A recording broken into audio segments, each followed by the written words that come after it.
Well, I'm excited for today's episode. This one's going to be a little bit different. Normally, when you come on or when a guest comes on, it's just me asking questions and kind of picking your brain. But this one is exciting. We're going to dive into your process for overall macro and micro creative strategy research. Macro and micro, is that the right? I know macro is the right term. Close enough. I don't know if Macro micro is and the right micro, term. both. And then we'll go through Brighter Click's creative strategy research process. This is going to be a great episode for brands and for agencies looking to understand how they can better understand their customers on the brand side and deliver effective creative strategy research on the agency side. You're going to share the new tool that you have, which I don't know if you've announced that a ton yet, but would love to I maybe haven't. start out there and talk through that a little bit. Yes. Okay. So you guys are gonna be the first to hear anything about this because I just hired a developer yesterday. Uh-oh.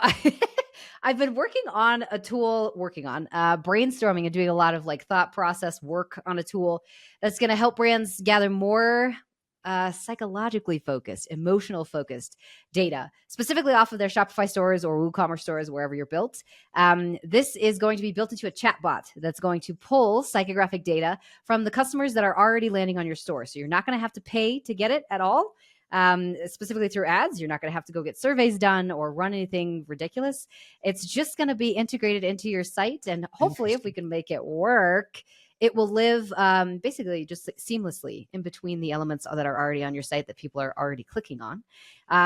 And I'm hoping that we can kind of roll through a roster of very specifically timed questions so I can understand psychologically, what are people feeling on the PDP page? What are they feeling on the landing page? What are they feeling on the checkout page? So we can tailor our messaging directly towards those behaviors. And this is all a service you already do. So essentially Yeah. it's taking your brain and saying, developer, I need you to turn this into code so we can Yes. deliver this at scale. It's been a long time coming. I currently provide this as a service through Tether Insights, which is my brand. And it's been monumental for the brands that go and actually get this data. The toughest part about what I'm doing currently is that we have to do it all manually. So a lot of stuff is through surveys that go out through either Meta or Instagram or TikTok, wherever. And then a little bit of surveys that obviously go through our warm traffic, so email and other things. The toughest part, though, is, like I said, it's all manual. Yeah. So I have to set up a giant survey on the back end and try and manage data that's coming in. This is going to make it so that you can just drag and drop. It's kind of a more plug and play consumer insights. I love that. Well, Tether Insights, as you shared, is your current brand that you're doing this through manually, working, consulting with brands. As I shared, we're going to also look at Brighter Click's creative strategy process as an agency of what we do. But I'm excited to understand, what Sarah Levinger feels is the creative strategy process, the things to look at, the things to interpret. I'm building a software as well. I know you and I have talked about that offline. Yes! I'm so excited. Trying to think through your brain pathway of okay, I connect this to this and then assume this and then this happens is really, it's fun, but it's complex. But excited to see all of that. And, we have selected one brand for this episode here. What we'll be doing in the future is offering for brands to let us know if they want to come on this episode or this series to where we can really dive deep into their data. We're just going based off of research in this call or recording, but in the future, we'll tie together the research with data and look at actually building out some tangible strategies from there. But let's get into it. Let's understand what Sarah Levinger feels is a good creative strategy research process. Oh my gosh, no pressure. It's interesting because I talk to a lot of different brands. I'm really lucky that I'm in a weird crack in the industry where I get to talk to everybody from startups all the way up to the 9-figure brands and agencies, everybody in between. One of the things that's pretty consistent that I notice with teams, even if they have really good processes in place, is people don't quite know where to start. We know how to execute really well. So we understand format and ad types and hooks and hold rates and all kinds of different things. We just don't know who we're going after. That seems to be very consistent throughout all of my interactions with the brands, which is not, honestly, it's nobody's fault. It's really difficult to get accurate data on a customer because they're humans and humans morph. They're constantly changing all the time, especially cyclically, throughout the year, seasonally as well. So it's really difficult, I think, for the brands to try and understand what would make a good creative strategy. Is strategy format? Is strategy volume? Is strategy cost caps? What we have 17 different strategies that exist in the industry right now, and they're all kind of being run simultaneously. But for Sarah, at least for myself, I really would rather set all of those aside and focus directly on what the actual consumers are doing before we start to go into what's our actual tactical, like in-platform play. Yeah. Also because that's what we're trying to do. It's humans selling to humans. So I often start from the widest net that I can get and then go to the very smallest. So I look at macro trends to begin with. And this is almost always industry health, understanding how many high intent purchasers I have, understanding how educated they are, understanding what they're currently clicking on other sister platforms. So I'm trying to understand trending visual content, audio, and like video based content, and also static content. So I'm just trying to understand content in general. And then last on here, I'm trying really hard to keep track of how many seasonal things are changing at once. Because oftentimes, most consumers are changing their behavior about every 12 weeks. So in the middle of the quarter, we should start thinking about 6 weeks ahead. Mm. That's what Target does. That's what Walmart does. You'll see really random Halloween stuff out like in August and people get all Yeah. mad about it. There's a reason that happens. It's because they have data that states and shows this is a beneficial time to start marketing this. So in general, I start real big and then go really, really small. Well, let's look at it so today we're going to be talking about a brand called Legends. This is a athletic wear brand, and we are focusing specifically on one product, right? Yep. Yeah. So I think today I want to focus on their shorts. So they had a very specific product that was doing really well. And I did some work for them just on the consumer side and trying to understand the emotions of their customers. So this pair of shorts has been trending for a little while, and it's an interesting pair of shorts because it's got a very distinct pattern to it, and it has a lot of really good features that I think the customer base really enjoys, anyways. So before I go into like just dissecting the product or consumers or their competitors or any of that, the very first place I'm going to go is over to Google Trends. So I like to go to Google Trends because I need to understand, like I said, what's the health of the entire industry. And if you haven't used Google Trends before, this is the place to go just to see what people are talking about in large format. So if you're trying to understand what is my whole market doing, I go over here and I usually just type in the broad key term, the broad, whatever the keyword is. So for these guys, I might type in athletic shorts and then we'll see what comes up. So Google Trends is interesting because you can segment this by all sorts of things. You can segment it by country. You can segment it by how far back you look, up to like 5-10 years, different categories, different subregions, all kinds of things. But in general, I usually like to take a look at what the actual interest over time looks like. Yeah. So we start with that just because I want to get a sense of how healthy is this market? Is it growing or is it stagnating? Yeah. Because I've worked with a lot of brands where I went and did this research on Google Trends and interest is trending down. And they're like, we don't know why our ads aren't working. Like all of a sudden for 18 months, we can't get anything to hit. And I'm like, well, it's because your whole industry is down. Yeah. I think, there's definitely situations like, Gen Z is, I've seen two different things about Gen Z. One, they're wanting to go back to shopping at malls. CNBC did a whole episode about that. So they're It's fascinating. revitalizing malls. They're drinking less, so they're not as interested in alcohol and tobacco and things like that. So there's definitely generational trends that can play into this as well. Yes. Well, and the more you look and the more you get into Google Trends and start digging into related keywords, you can start to see some weird things happening. So, I just typed it in here right now and typed in athletic short because that was the keyword that I thought I was going for. Some of the rising terms that are coming up, though, are Abercrombie, which is interesting because I thought for sure maybe Lululemon would come up first, but Abercrombie is actually above Lululemon. So now I need to figure out why is Abercrombie doing better than Lululemon is. Especially query wise, that's just really interesting. Lots of other things that you can dig into here, but I love this one. Just to your point, you can start to see odd trends happening over time that you're just going to need to be aware of and keep track of because it will tell you how hard is it going to be to market this product. Yeah, I think that's really vital because there's times where it can be easy as a media buyer, as a creative strategist, get so stuck in the minutia of your ad account. Is like, why is this not working? We keep trying, we keep running against a wall. And sometimes it's, taking a step back, it's Zuckerberg and his team messing something up with the algorithm or just with the overall tech. But even on a more macro level, is like, is it world events or is it just trends? Like you're saying, changing. Yeah. Is it just the market wins? And I know that a lot of brands try and track this, but it's a lot easier, I think, when you can go to spaces like this that are just tracking everything across the board, across different industries and different markets. So yeah, Google Trends, very first place I go just to check health of industry. Awesome. So Yeah. industry check, we get a pulse Mhm. check, we make sure things are pushing forward there. And then where do we go from there in your general process?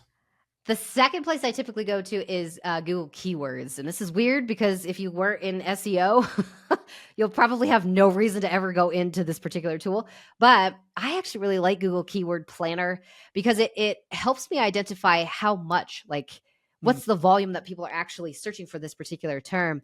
Google Trends will show me that people are searching for it or that the mhm. trends over time because it'll give you that graph, but it won't really show you how many people are looking for this. So I'll go over into Google Keyword Planner and type in athletic short, and it will tell me how many people are actually searching, which actually we can just do this live right now if we want. But I need to know specifically how many high intent purchasers do I have. Google's this really interesting platform because the keyword planner in particular will show you exactly how many people are interested, like actively interested in purchasing something like this. It's also one of those platforms that people start to go to when they're trying to get specific details about the things they're buying, Mhm. pricing, understanding fabric or fit or colors or ranges or different brands. Google's not usually the place you go when you're just trying to consume content around Yeah. something. Like, so that's the reason why I love Google Keyword Planner, because if I type in athletic short, let me see what it says. This one in particular, at least for the US, and this one is tracking the last year. Average monthly searches are running about 10,000 to 100,000 a month, which for me, that's okay. It's It's not kind of like a low. whole lot. Yeah, it's a Yeah. little bit lower than I'd like to see, honestly, especially for this time of the year when people are starting to kind of think about summer. Hmm. So that tells me a couple different things. One, I need to go look at some other keywords and see if maybe we're just not marketing to the right keyword right now, Yeah. or possibly people just aren't in shopping mode yet. That's true. Could be Yeah, one that of the is two. true. Yeah, that does seem a little low, especially for such a I don't want to call it a broad Yeah, product, but something that is so widely adopted, I guess is just the way to put it. I I mean, know. everybody's wearing clothes, everybody's wearing shorts, or most everybody. So you would think it would be a little bit higher there. You'd think. I'm actually kind of shocked that it's so low right now. But this is why we do the research. Again, Yeah. I have to know macro what's happening before I can go micro because, as you said, gosh, we get so stuck in our ad accounts thinking that it's a meta problem or a targeting problem or a creative problem. Oftentimes it's a market problem. Like, it's just right now, nobody's looking for it, which is fine. There's lots of different marketing tools and tactics that we can shift towards that will keep the business in a good, healthy spot until the consumers start thinking about it, and then we can capitalize on that further. Yeah, and when you're doing this manually, how much time do you generally spend in these first two steps, kind of going Mm, through things and figuring stuff out? yeah. So Google Trends, Google Keywords, and then the third one that I usually check, Answer the Public. I only do those deep seated research tools about once a month. Okay. So usually at the beginning of the month, I typically spend, I don't know, a couple hours maybe. I try not to go too deep because Sarah really likes research and I can just go down rabbit holes and get crazy with it. So yeah, 1 to 2 hours maximum, I would say. Because Okay. at that point, you can get a good idea of what's happening in the industry. You don't need to go super, super deep. I have a couple other tools that I track every single week, but these ones, a couple hours a month, something like that. Okay. Well, that makes Good. sense. Yeah.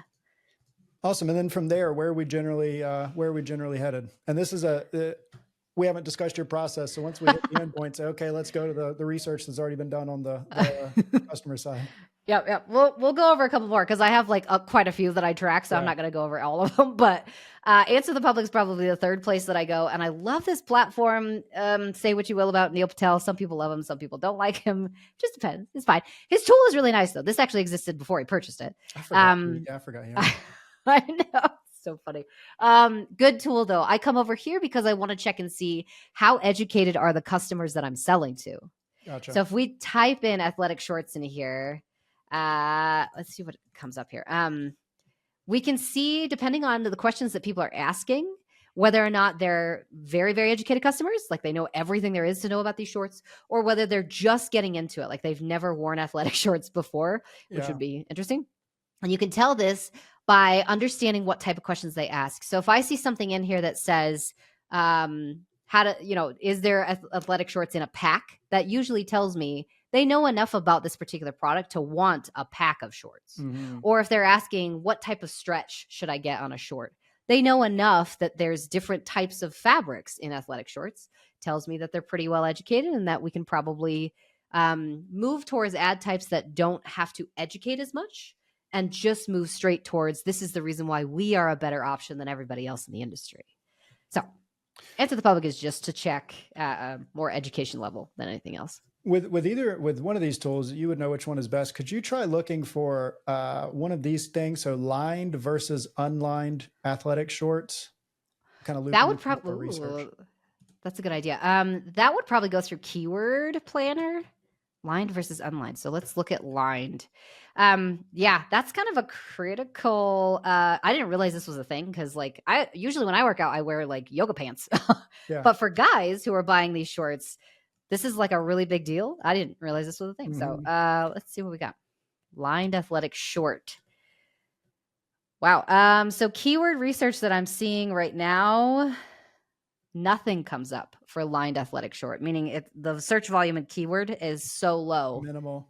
that, yeah, it's just not coming up. Unlined athletic short. Let's see what that does. I'm assuming this will get the same results. Yeah, neither one of those keywords has anywhere over 100 searches a month. And is anybody searching lined versus unlined athletic shorts? You could try lined versus unlined. Lined versus, ooh. So, okay, when you do this kind of research in Google Keyword Planner, I would say anytime you have this versus in here, check two different keywords. Check VS, like versus, or check the long form word, like spell it up, VERS, like blah, blah, blah.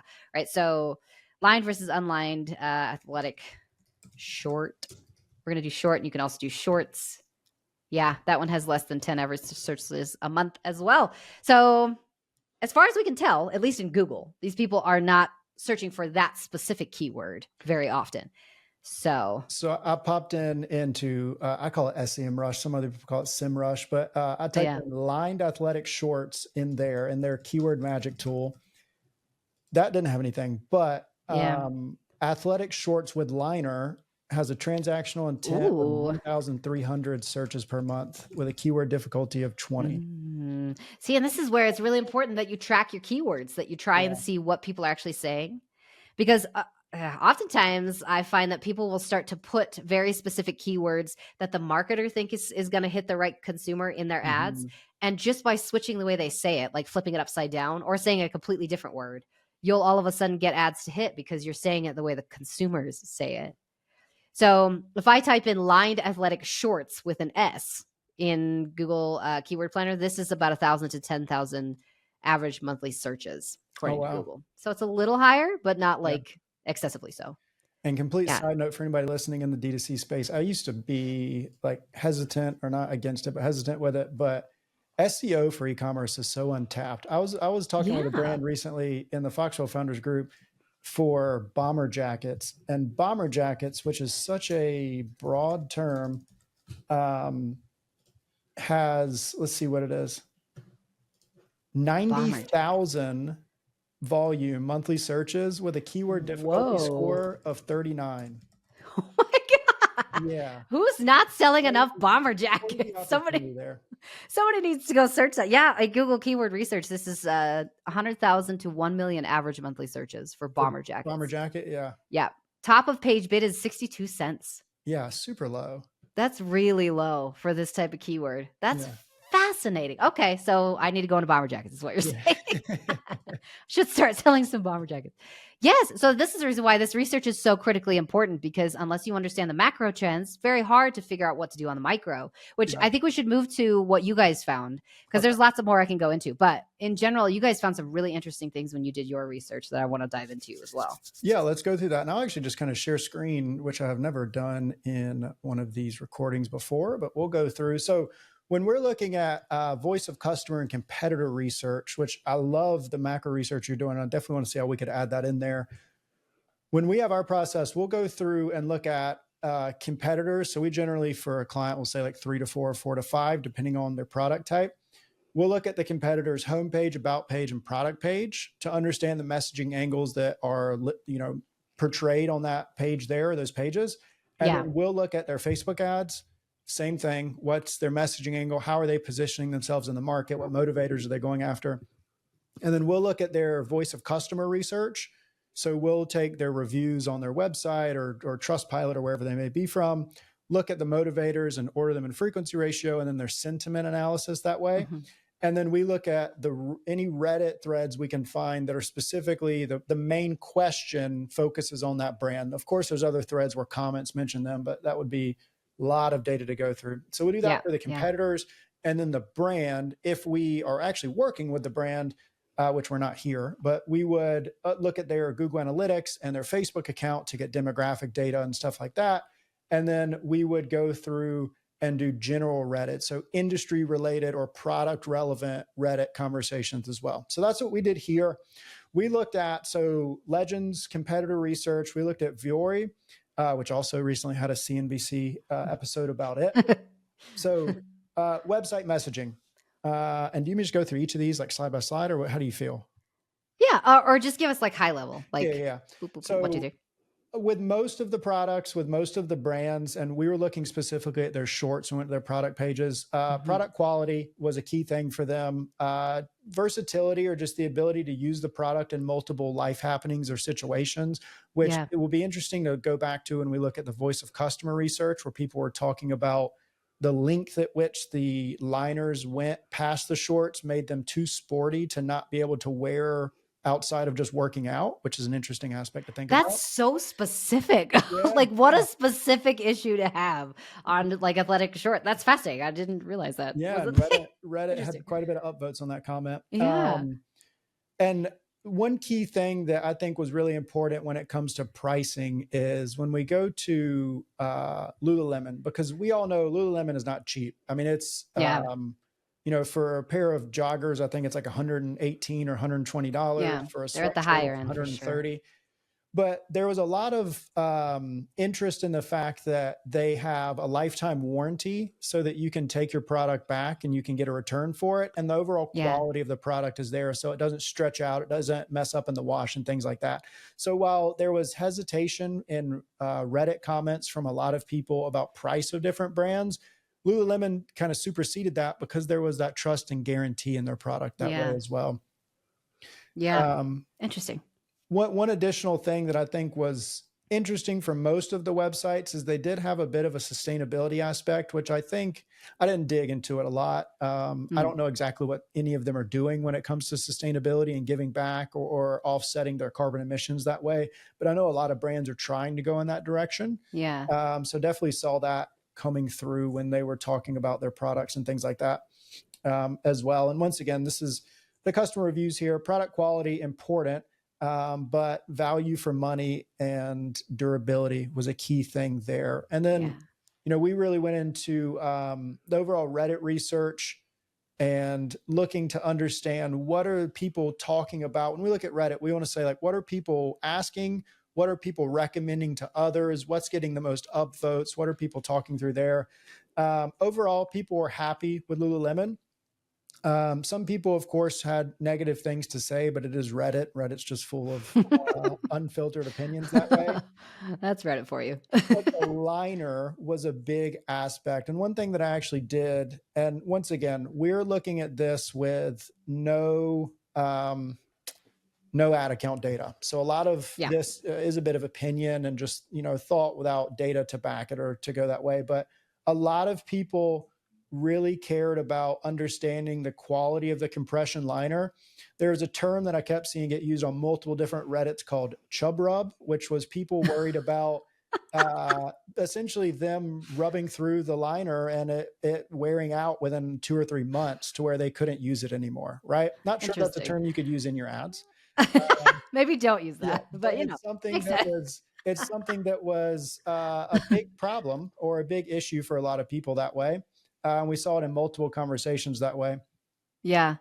One of the things that I found when I went through your guys' research, because you were so nice to share it with me beforehand, I noticed that a lot of the same, I don't know what you would call it, like the same verbiage, the same language, messaging is being used, duplicated from brand to brand to brand. Mm-hmm. So like a lot of the competitors are saying almost the exact same thing. They're just saying it in slightly different ways. And I think this is something that's going to become more and more and more prevalent as we get into the AI age, because everybody's going to be using LLMs to draft a lot of their marketing content. which again, not a bad thing. It's a tool. We could definitely use it. And I definitely use it for the brands that I work with.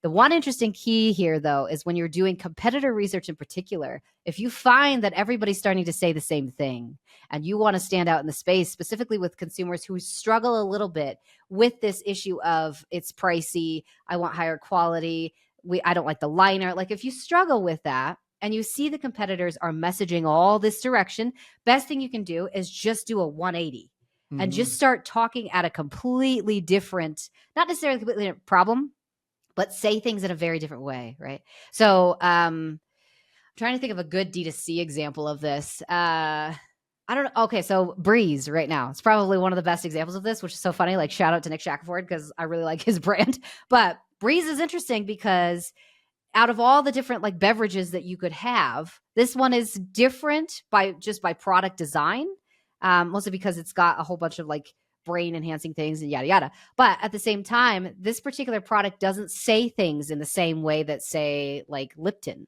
says stuff. It's not about quenching your thirst. I have never seen Breeze say anything about quench your thirst, right? Yeah.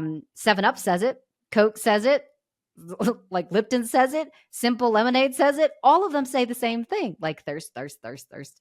Breeze comes in and says something completely different, which is all about the experience of what you're trying to do in the social situations that you're in. So they did a good job just because their products are good.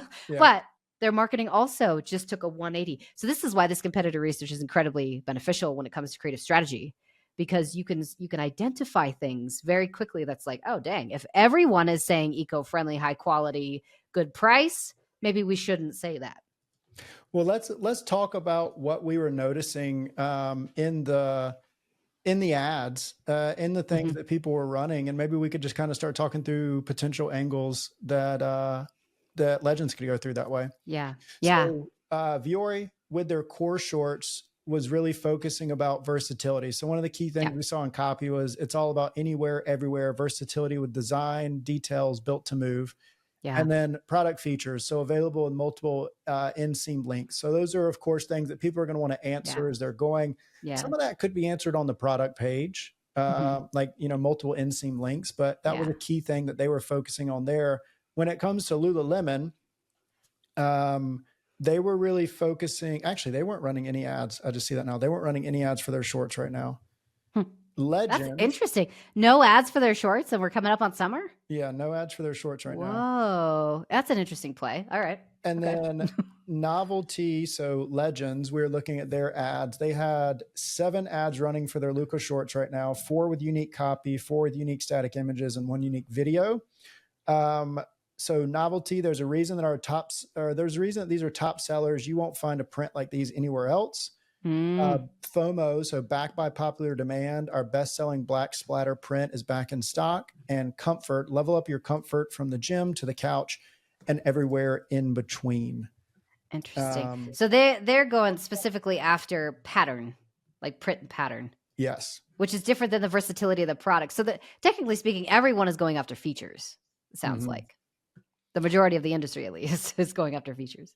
Yeah, and from a high level marketing perspective, Lululemon, most of the competitors, except for Legends, I didn't notice them doing this, but you might have background information on it. Most of the competitors were going after either influencer whitelisting heavy or sponsorships. So celebrity sponsorships. Lululemon, for example, sponsored so PGA golfers, DJ Metcalf in the NFL, NBA athletes, NHL stars, Connor Bedard. Wow. Vuori sponsors Olivia Dunn, who's a TikTok influencer, and I probably just disrespected some of her fans if any of them know her. I know she's an athlete as well. Built Basics, who's not necessarily who we're researching here, but just kind of thinking in the clothing space. They sponsored Mike Tyson during one of the Paul brother fights, and they're currently have ads running with Rob Gronkowski. I didn't see that a lot from Legends. No. Well, I don't, just from talking with their team, and correct me if I'm wrong, Legends. If you guys hear this and I'm wrong, please correct me. I don't believe that was something that they really wanted to get involved in. It was something that was on their radar of like, yeah, maybe we might look into this soon. But they are really trying to build brand based off of good product, good quality service, like good brand, which I personally think is probably the better way to go, because again, influencers and whitelisting is tough, because at some point, if that particular person decides to skip out, or they stop representing you, or they do something that you Yeah. don't like, Kanye Twitter yeah, debacle. exactly. You got a Kanye problem. You're going to have issues, and you're going to have to Yeah. do PR and like go do some damage control, those type of things. I tend to err on the side of let's get people into the brand just because they like the brand. Easiest way to do that is to make something that has nothing to do with your product for people to consume. Mm. Bluey is probably the best thing that comes up like immediately for me. Bluey was just a TV show, and it was just different from every other TV show out there, primarily because of where they were produced, but also because I guess their story flows, right, were very much geared towards the parents and the kids at the same time. And it wasn't this like intense, lots of movement in our cartoon characters. If anybody doesn't know what Bluey is, it's a TV show for kids. I should probably preface that. Bluey's interesting though, because they've made their way to the US market, and their merchandise, paraphernalia, whatever you call it, is everywhere. It's in Target, it's in Walmart, it's in specialty stores, it's all over the place, and kids can't get enough of it. But the interesting part is they didn't make merchandise first and then start trying to make content to sell it. Mm-hmm. They made content and then they put merchandise on the back of it. Mm-hmm. I wish more brands would do that. Make yourself some good content. Yeah. Oh, yeah. And then start selling on the back. Bluey's popular with dogs too, because apparently I don't know if this Yes! is blue, but the blue's the only color they can see, so they watch the show that way. And I don't know if Bluey manufactures. No idea. I'm like, all right, Bluey, you guys are hitting multiple markets. But again, that's completely side like example. But for these guys, for Legends, I know the founder. I believe he was a former Olympian. He's a really cool guy. Really liked him a lot. He was just very with it founder. Like, just understood his consumers really, really well. He's the type of guy that I'm like, we should make some content, man, because you're really good on camera. You're very natural on camera, but you also can tell his passion for the actual sport. Like, he's really into athletic wear and making sure that performance is a part of the brand. So there's a lot that they could do. They could branch out heavily if they wanted to, especially because everyone seems to be talking about features when it comes to growth marketing. I don't know. I feel like they could branch out and do some really cool stuff, but I digress. Well, let's talk through it. And that actually raises a question, and then I'll kind of go into some potential ideas. Would love to hear, thoughts on if we'd go in that direction or not. And then we can just kind of talk through how we would go about building let's say a 90-day or a 6-month strategy as we go forward with it. But the founder knows the audience. He's a former Olympian athlete, right? Yep. I'm looking at Reddit research. I'm a marketer. I'm looking at Reddit research. I find some great ideas. I find some dense, it is a small data set, but I find some dense patterns in that small data set. Is it valid? Is that the audience? Like, when we're looking at people who are worried about tearing through the liner due to weight and things like that, is that the audience we need to go after? Is it more of the, not professional athletes, but other people that we need to go through that way? Like, what's your thoughts there? Oh gosh. Okay. So this is more high level strategy than growth strategy. This is more brand strategy, I would say.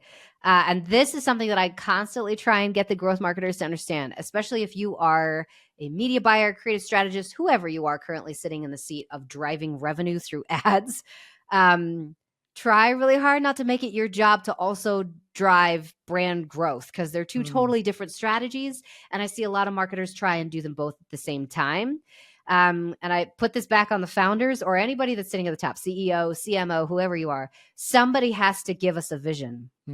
There's got to be somebody at the top who's like, this is what the brand stands for. This is what we're going to set the whole brand down onto. And then here's how we're going to execute that in growth and in brand. So towards your question, like, which market then are we in? Technically, you're in all of them. Technically, you could market to every single one of them. You could also market to guys who don't exercise at all. They just like the feeling of exercise clothing, or they like the way it looks, right? You can go into any market you want to just by marketing over in that particular corner of the world, right? So I tend to try and build my strategies off of more emotional, psychographic similarities in several different markets than try and go after one specific, I guess, what you call use case, right? Use case. Yeah. That makes a lot of sense. And that is to echo what you're saying. I think one of the most, not detrimental is the right term, but one of the most negatively impactful things that can happen when it comes to hiring an agency to handle ads and things like that is lack of clarity on vision. Because if your Yes. agency is Oh, then I feel that. responsible for, Mhm. if the only marketing initiative happening is Facebook ads and nothing else gets picked up by internal team and things like that, it just becomes Yep. such a dead end road for growth that way. It Yeah. really does. Yeah. So that Yeah. is so important. What Yeah, did you got for us? it's really interesting too because I find that some brands get so attached to their ads, thinking that's the only way we can grow, that they don't branch out and try anything else. I mean, there's still guerrilla marketing tactics that Mhm. work incredibly well. I knew someone a while ago that was going door to door and just like handing out like flyers, Yeah. paper flyers for his particular brand of sportswear, and I was like, "Did it work?" And he was like, it was incredible for that particular because he chose a very specific locale for that particular marketing effort where he knew there was going to be a lot of high profile kind of celebrity style people. Mhm. And they came and they went to his little pop up shop. They got a bunch of clothing. They took it back home. And then he was like, we could actually track and see from pop up shop to the next 3 months. We saw a huge increase in growth Yeah. just I mean, by doing random flyers. so many It's additional crazy. things. I saw a video, Nick Shackelford talking recently. I think it was Postpilot they used, or let me not Mm. put that in his mouth. It was a direct mail tool that was being used, and saw a 12x ROA on one, I think Hmm. 2,000 send campaign, and then Yes. a couple more thousand send campaigns saw 5x ROA opportunities. Chris from Fresh Bonkers. Chili Co. has been crushing it with organic Hmm. social, right? And just seeing great Yes. growth there. Yep. So paid ad strategy, as we're looking at it, we've done the research. You have your process with Tether Insights. We've done our process at Brighter Click on voice of customer and competitor research. What does at Brighter Click, we built out a 90-day plan, and we Okay. want to Yep. understand in those 90 days, what are the messaging angles that we're going to go after to test out in briefs to understand what is the angle we should go for. And then, after brief one, we'll look at iterations versus net new in brief two, et cetera. Yeah. But you shared some interesting things going into this call that you do for your strategy to prep for things. So maybe let's just kind of run through that a little bit, and let's talk through how we attack that for Legends. Yeah. Yeah. So typically when I'm building out any sort of strategy, I have very similar to yours, 90 days. I do it by quarter usually. Okay. Especially for the brands who are coming in and want like full scale, like we want research on avatars and on emotions. And we want to get basically a higher level picture, a holistic picture of who we're going after and how we should message to them. So at Tether, we start with the research always, similar to what I showed you before. We always do that kind of like macro level research first. Secondary to that, we're trying to get emotional data, which we run through a bunch of NLP style panels, so natural language processing, to understand what's the sentiment that's coming out of your entire TAM. And then we'll run a bunch of surveys to try and understand which identities exist, to your point. Like, how many people can we sell this to? And the AI will help us figure that out just based upon a bunch of psychologically focused surveys. From there, I could take all three of these things. And to your point, all of your competitor research is incredibly helpful because now I understand this is what the market is saying. Mhm. This is what all of our competitors are saying. I don't want to be saying that. I want to be saying something entirely different. So, taking all this research and understanding like a holistic view of your customer, the very last piece I would say is understanding seasonality, like what's Mhm. happening, like we talked about before, what's happening now, what's about to happen in Q2 or Q3 or Q4, right? Based upon cultural trends, based upon generational trends, like what's happening in the entirety of our human like market. To build a strategy from this, we always start from top level down, meaning I need to figure out what exactly are we trying to hit metric wise? How much revenue do I need to generate this quarter from ads? Mhm. If you don't give me something to hit, it's incredibly difficult for me to know did we hit it or not. And I think a lot of brands are really good at this anyways, like financial, usually their financial setup is pretty healthy. I don't think media buyers have enough Mhm. visibility into the financials of the business. I wish they would give them more Yeah. because the media buyers unfortunately only get like a hey, you need to make sure that you're hitting some sort of a ROAS spend or some sort of conversion rate metric and nothing else. With the blind belief or Yeah. assumption that that is growth. You know what I Yeah. mean? And I'm like, Yeah.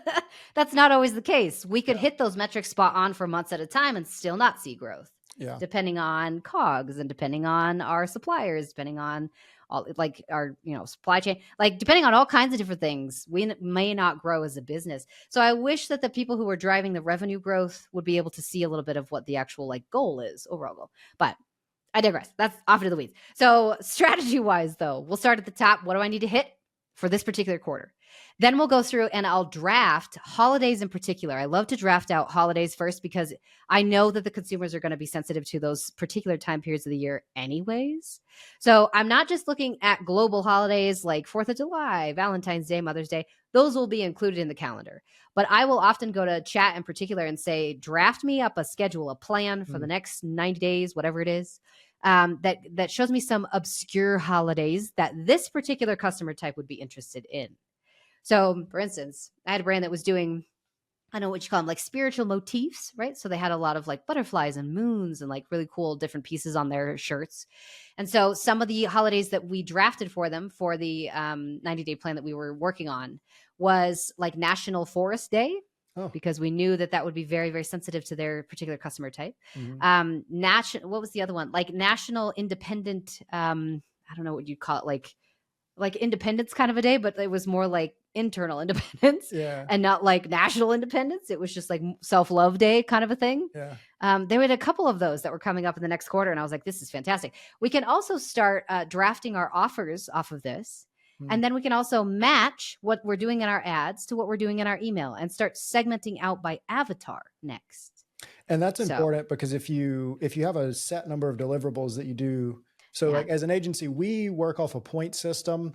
And so like we have, 15, 30, 45 are custom points. And then a static image in 9x16 and 1x1 or just 4x5 is 1 point. A GIF is 2, an edited video is 3. Just because the time it takes to do a video is completely different than a static. Yes, I agree with that 100%. Video is a lot more work. So we'll do it that way. But other agencies operate differently. Other agencies I've talked to at Foxwell Founder event recently, they charge by % of ad spend that goes towards their ad creatives. So while we work on a monthly sprint basis, they're working on a weekly sprint basis of what clients are performing right now and how can we pump out more creative. But with your outline of holidays and seasonality and stuff, that can help you carve out within the number of deliverables you're doing of like, we need to set aside this many ads for this and this many for this. And then what else can we fit in here? What else do we need to do? I see us trying to plan from the ad up. We need to plan from the actual calendar down. Because then at this point, this is the reason why I think volume is becoming such a like enticing game. And this is why I think so many people have gone over towards it. And it's because we're prioritizing ads as the key mechanism for actual like production, for like progress, right? That's the only way that we know how to get any sort of like progress into the account is by producing massive amounts of content. When I'm like, I think your problem is that your messaging is just irrelevant throughout the entire year. Your problem is that you're marketing towards something that nobody cares about. If you would just start by understanding what we're trying to market towards, specifically holidays, very easy one to capitalize on. We can go over there and start marketing stuff very quickly, very simply, with very few ads that will absolutely hit just based upon the fact that they're coming up at the right time. Timing is everything in advertising. So I prefer to go from calendar down, not ad up. Yeah. And I think a good mindset for anybody listening that's in the agency world, even the brand, but the agency world, because you're doing it at a higher volume for multiple clients. Everybody has the mindset Sarah just shared for Black Friday, Cyber Monday. We all are looking at like, okay, Black Friday is coming up. We need to start in this month and then we need to do this. But you're looking at it, okay, let's have that mindset for 12 months out of the year. Let's look at it. How can we plan that way? Yes. And I wish more people would do it because it makes marketing so much easier. Because then I can plan out, okay, here's my calendar holiday. If we're going after, especially for legends in this particular case, there's got to be a holiday like National Baseball Day. 100% I know there's a National Baseball Day somewhere in the United States in the calendar year. If that's our day is National Baseball Day, the next thing I need to understand is how many avatars exist and who are they? Now, obviously that's what Tether does is avatar identification. But you can also do this even if you have a general idea of like who we're going after. If you have a 25-year-old male who's currently looking to get new clothes for a National Baseball Day because he's a big baseball fan, the best thing that you could do then is tailor both your ads and your emails for that particular 2-week period, or technically 6 weeks ahead of that period is what you should be doing. Very easy to tailor your messaging towards that particular person. Once you know, this is the holiday we're running, here's the ads we need to build, this is when we should start running them, and then just execute. And let's look at seasonality. Let's start mapping out legends. I know we're coming to the top of time here, but quick example of seasonality with a skincare brand, and then we'll kind of go into legends. So we work with a Mm. body care or skincare brand. And one thing that we're really pushing for is making sure we do seasonality based on product needs. So, and you see, if you're Oh, aware of this, if you're looking at commercials and just kind of thinking about things, you see, right now, the messaging angle for most skincare brands is moisturizing because you're getting dry skin and because it's cold out. And so people need moisturizing. yeah. When we fast forward 2, 3, 4 months from now, it's hot outside, it's 90, 100 Yeah. degrees. The messaging is going to be skin protection, UV Mm-hmm. protection, skin damage repair, things like that.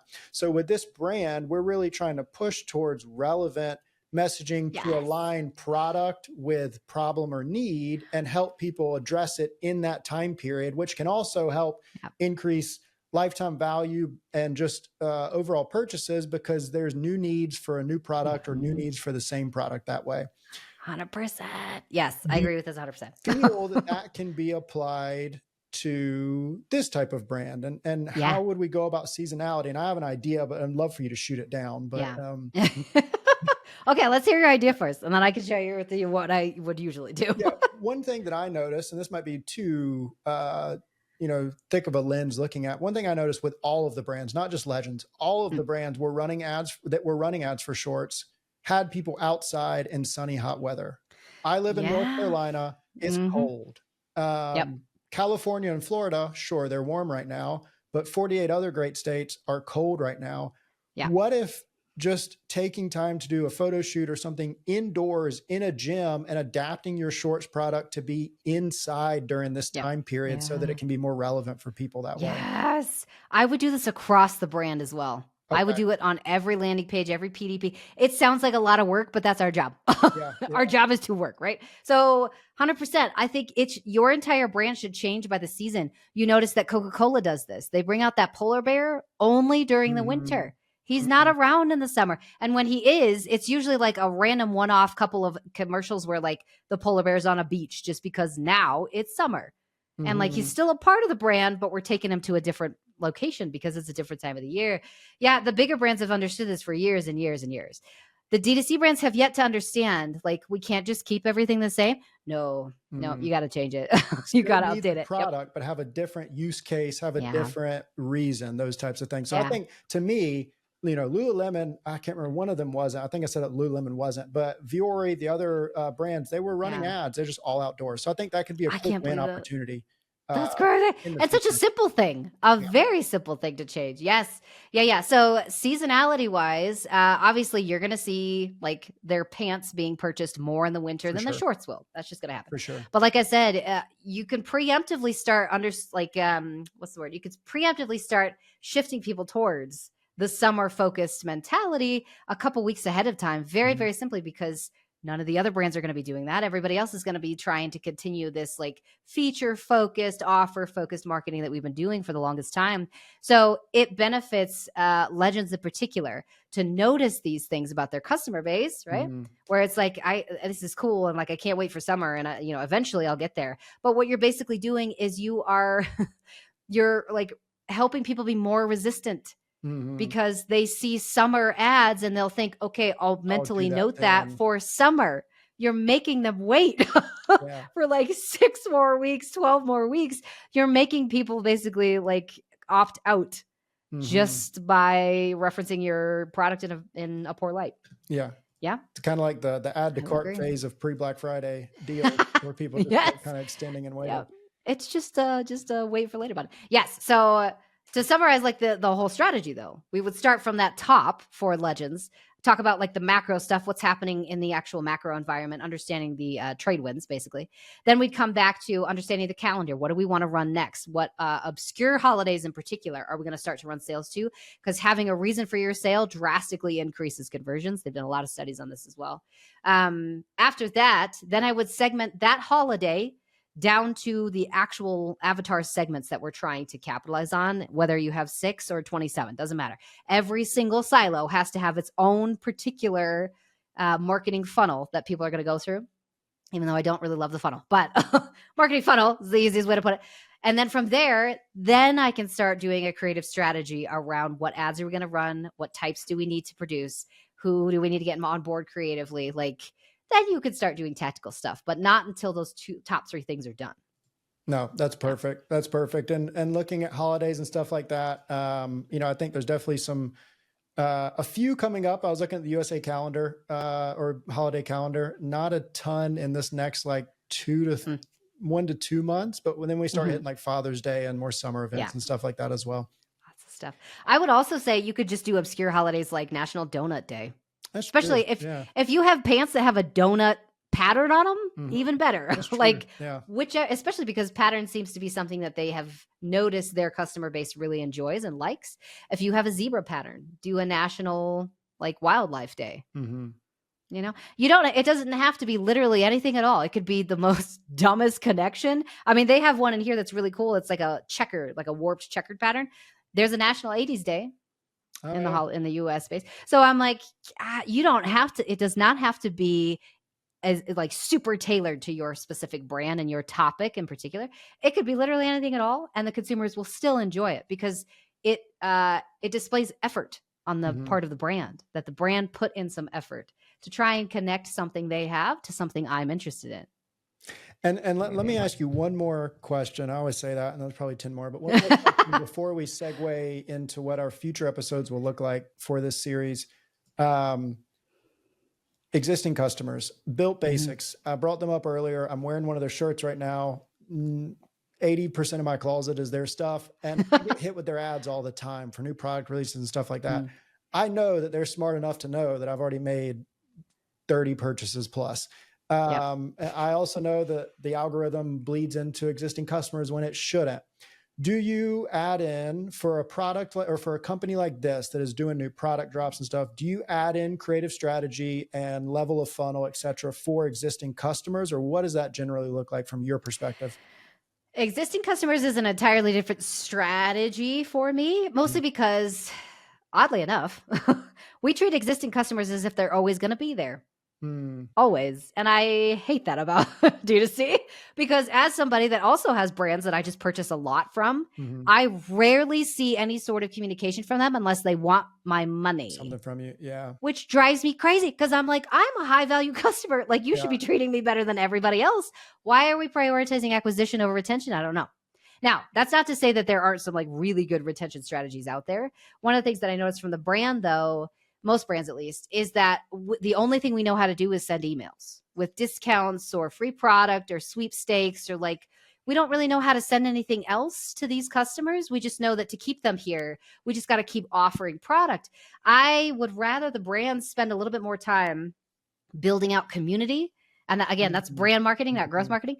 I want to see brands doing a whole lot more around what could be provided to the customers that isn't product, but that's just interesting for them to include in their life. Best thing I've ever seen that does this really, really well is Ladder App. So I've talked about Ladder App like a couple different places, but their stuff is so good because it's consistent. You have to use this app over and over and over every single day, obviously. So they're keeping people in just by way of how it's built. But some of the things that they offer to their highest level LTV members is just really interesting. Like, you can come and they'll fly you out and you can do in-person like exercise routines with the coaches that you've been working with all year round, because their coaches are kind of like celebrity status on Instagram and places. So they have full experiences that have nothing to do with the app. It's just to provide something interesting for their customers. Interesting. So it's a different strategy. Big content, because we're doing some organic content for a restaurant or a chain restaurant, and we've been looking at it a lot. I think Duolingo does a very good job at organic social. Scrub Daddy, good. not all. Yes. If you show a client Scrub Daddy, you have to preface them like, "Hey, you might not like this, but it's working." 100%. They're doing very well. I mean, there's definitely some brands out there that are focusing on building that presence that way. So this episode started out with an email that I sent Sarah on a Saturday or Sunday that just said half-baked podcast idea ? Do you want to do research for a brand and then present it? We did this one with no background context. Well, Sarah, you said you've worked with them in the past, but we didn't necessarily like look at their ad account before this and jump in. If you've been listening to this, you're 54 or 55 minutes in. Thank you for listening this long. But what we're going to be doing for a future episode is finding brands that are interested in getting this same exact type of process done for them and are willing to jump on the call and talk through things together. And we will actually work on building out some strategy. And maybe if you're lucky, Sarah might make some ads while we're on the call as well, but we will get there as we go. So this will hopefully not be the last in this series. We'll be looking forward to seeing who is interested in talking through this, because we just want to chat and just kind of bounce ideas back and forth and see what we can do. Yes, this will be so fun. I can't wait for the next one, because this one was interesting, and like this was just like a random brand that we picked. So yes, please come tell us if you want this done, because I can't get enough of the research. Thank you. This was where great. Can people learn more about Tether? I'm pumped about it. I've been looking into what y'all are doing. It looks like a great opportunity for a lot of brands. No, I have not really seen any agencies tackling the things that you're solving right now. I think it requires a lot of I think there's I always try to make sure I don't say things out of pocket. I think it requires a lot of really deep thinking, and a lot of people can do that. It's just, it's hard to do that and process at scale, and your team is doing it. So where do people learn more about you and Tether? Yeah. To your point, 100%. You guys should not have to become market researchers to do your job. Like, our job as marketers is 100% go get money. Like, your job is to go make sales, to push the brand forward and to drive growth into the brand and into the industries that you're working on. You should not have to become a psychologist or, like I said, a data analyst, a market researcher to be able to do that. You should hire someone to do it for you, because this does take a lot of work. Like, Sarah spends a lot of time studying and reading and digging into consumers. So if you guys want to check out what we're doing at Tether Insights, it's tetherinsights.io. Tether. There we go. I always spell it wrong. It takes deep thinking to spell it right. It's always the last time when I try and spell it too. Tetherinsights.io. We're studying everything about the emotional needs of your customers and the identity, the identities that exist inside your TAM. So if you guys don't have that information, or you have it in some capacity but would like to understand your entire market, then you can come over to tetherinsights.io. and we'll help you figure it out. When I see this service, I automatically think P&G, I automatically think the big brand. You're doing it for D2C brands, which is awesome to see. Great chatting with you. I'm looking forward to future episodes. Yes. We will be posting this on LinkedIn and Twitter and all the platforms, and trying to get people to engage through the post that way to let us know if they're interested. If you've listened to this, and you are interested, Colby@brighterclick.com. Shoot me an email. We can add you to the list. Not everybody will be able to get on, but hopefully some of the early people that reach out will be able to chat with us that way. Awesome. Thank you for your time, Sarah. This was great. Thank you. Appreciate it.